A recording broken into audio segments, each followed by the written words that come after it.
Hey guys, I just wanted to talk about Stranger Things really quick. So I just finished season 3 a couple days ago, actually. I watched the entire thing in one night, and I just wanted to, give my opinion on it. So, first and foremost, we're going to start with the story. Um, Stranger Things season 1 is arguably, obviously, the best season there is, right? Because the mystery is fresh, you don't know what's going on. Um, is her name Joyce, Will's mom? She seems like the crazy lady, Oh, my son's not dead. Woo woo. The government shows her this fake body and she's like, that's not even my son. Everybody just thinks she's crazy, right? And Will is just such a good actor. And it's just such a good and it's brand new, right? It's you haven't really seen a show like that before. Only you have if you watch anime, right? Elfen Lied. The creator said he was inspired by Elfen Lied for Eleven's powers and whatnot, right? So that's season 1. Season 2, I find to be charming in a different way. Season 1 is charming because it's new and it's fresh and you don't know the mystery and it's just a kid driven series where all the kid actors are really good at acting, especially Will. And you just drawn in, you're pulled in, you love the characters. All the characters are so different and unique and you're just sucked in, right? And it even no, this is season 2, subverts, well, the last end of season 1 and season 2, they subvert your expectations with some of the characters, especially Steve, right? Steve is the hot guy, he's the popular guy. He's on paper he's supposed to be the bully, right? He's supposed to be the asshole, right? But he's not. He's cool. And he cares about the kids and it's really refreshing, you know? And then you get season 3. Now, I don't even girl, I don't really remember what happened in season 3 unless that's the season where the Russian stuff really takes off. Yeah, where we meet the character Alexei. When he died, that made me really sad, guys. Alexei's death was probably the saddest death ever. And season 3, Hopper dies, right?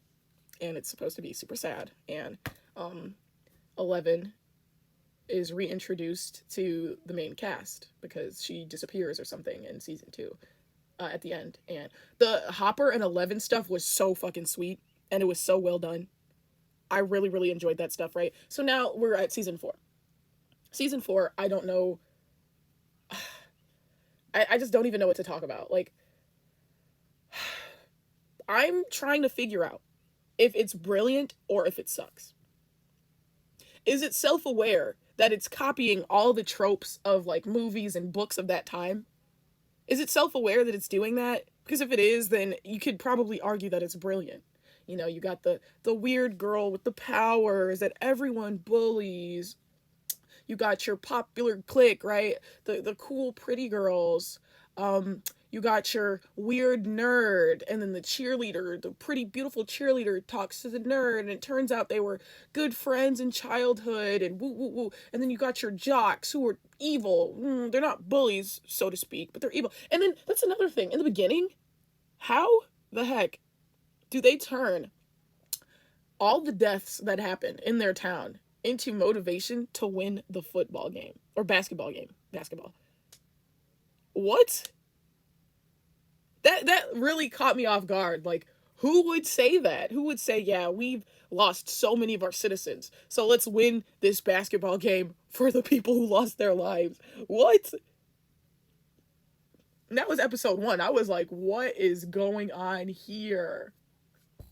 A scene that really touched me was that scene when the cheerleader girl, was her name Chrissy? I forgot. When she went to the nerd's house.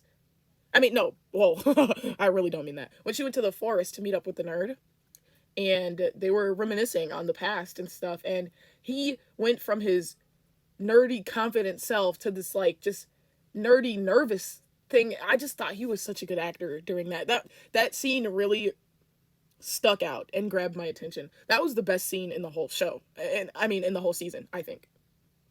And they're side characters, kind of. So it's like, wow, like this is really well written for side characters because I was pulled in. He's like, "Oh, what, you remember?" And then he's like doing all the little body language. I'm nervous. And she was just laughing genuinely and stuff, and it was just it was really refreshing. I really, really enjoyed that. Some things I didn't enjoy so much. I didn't like how, first of all, it's confusing as all outdoors. And I still don't really know how to wrap my head around what exactly happened. Did 11 kill all those kids? Or was it the what, trainer guy? What? I feel like that it's, if I think about it too much, it's plot hole written, Ridden, because I'm just not really wrapping my head around it. Is it like some kind of time loop thing? Like, what is that? And the fact that she just gets bullied everywhere, come on. Or was that all like a figment? Was that all implanted memories by the doctors? Like, I just don't know how to wrap my head around what I saw. And it's not complete yet, right? So maybe it'll get more fleshed out. Maybe it will make more sense, or maybe not, you know? I was just really lost. Are these implanted memories, or are these things that happened, or is this progressing in the future? Like, what is the timeline here? Did she kill all those kids or not? Was it her, or was it that guy? And the thing is that this season took so long that I kind of forgot some of the plot points of the prior seasons, right? Which is why I had such a hard time like recapping and knowing what occurred in what season. I just know that I have a lot of favorite scenes. And then the twist that Hopper isn't dead. Oh my god. It just removes the payoff for pretty much everything Hopper and 11 related, in my opinion. Even though I want to say I kept wanting to go back to the Hopper scenes this season to see what was going on with him, because that was interesting as heck. That was so freaking interesting, you know? And then, you know, there's a lot of cliches, but it was really well done, right? Like, oh, we're gonna, you know, 1 in a million, right? Like, chance that you survive this, and then we're gonna get you sent to America, get your girl, woo woo, right? And then boom, he's snitched on, and then bam, they become friends. That's a cliche. That's been done before in books and in television, but it was really, really well done. The Hopper and Russian guy bond, I am in love with that. It seems like anything related to the B-sides, it's just so well written, and it's just unbelievable. Like the Alexei guy, the bond that the cast made with the Alexei Russian guy, right? When he gets, you know, before he gets killed at the fair, it's genuine, and it's just beautiful. That being said, the acting of Maxine or whatever, Max, it was okay. You know, I didn't not believe that she was depressed, but it felt like acting. Her boyfriend, I don't know his name at all. I am sorry. Her boyfriend, her ex-boyfriend in this, I guess. I didn't believe that he was concerned. You know, like, I saw him acting concerned, but I didn't believe it. Um, Will, I always believe Will. Will is such a good actor. I believed his struggle. Is he gay, by the way?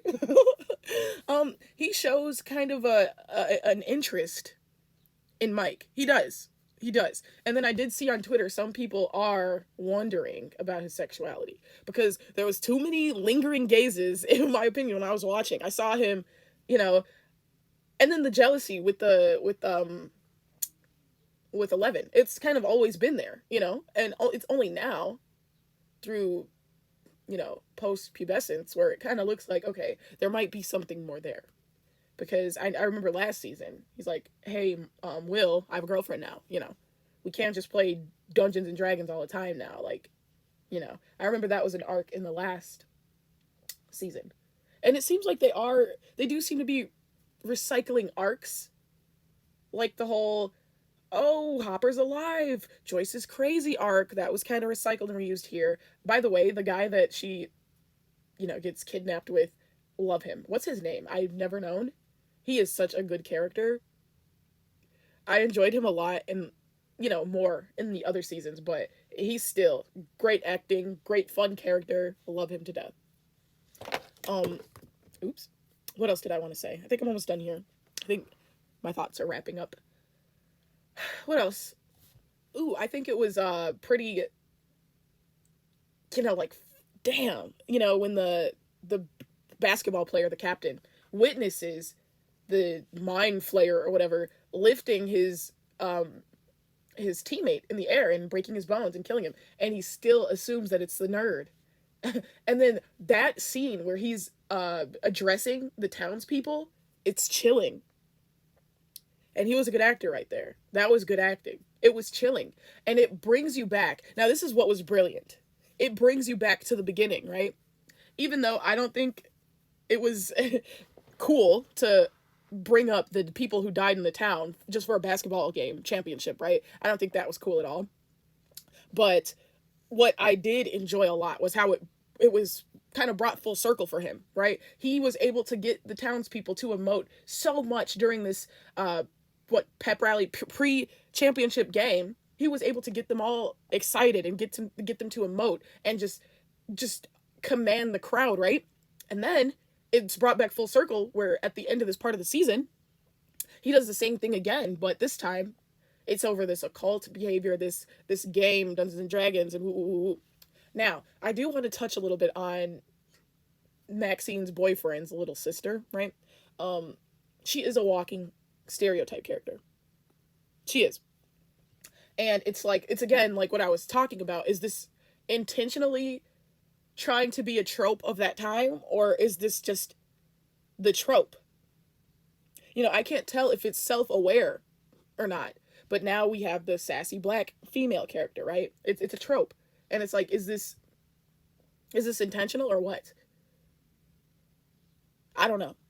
I don't think I can answer that. I don't know. And it's kind of annoying that your only black female character is this sassy, ooh, in your face kind of thing. I think if you're going to have a sassy character like that, a sassy black female character like that, you have to have balance and have a more docile, more soft female black character in your show. Especially if you're trying to be self-aware that, hey, this is just a trope.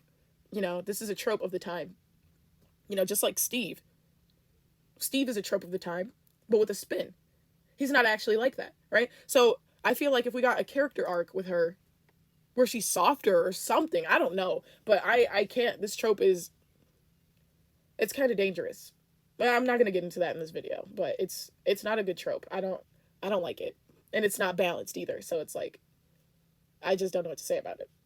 And one more thing, I thought the plot forgot that Nancy was somewhat kind of responsible for Barb, I think her name was, dying. So I am so glad that at the end of this part, it's brought up again, because she literally decided to sleep with Steve and left her friend high and dry. She told her to go home. And so I can't really rank or rate this because it's not complete yet, but I am looking forward to seeing how this wraps up, if it does in fact wrap up, and tie up the loose ends. I am looking forward to that. I think the backstory of that one guy who the curse started with, I think that was completely sad. Terrible. And I can't say I really fully understand how it wraps in to the guy, in the thing with 11, in the hospital thing with 11. Can't say I fully understand how that wraps together. I'm pretty sure there's some plot holes involved in that. If I think about it too much, pretty sure a lot doesn't add up there, but it was a interesting twist, I'll say that. Another scene that felt good that I'm not sure if it was earned or not was Maxine overcoming the curse. I don't know if that was completely earned.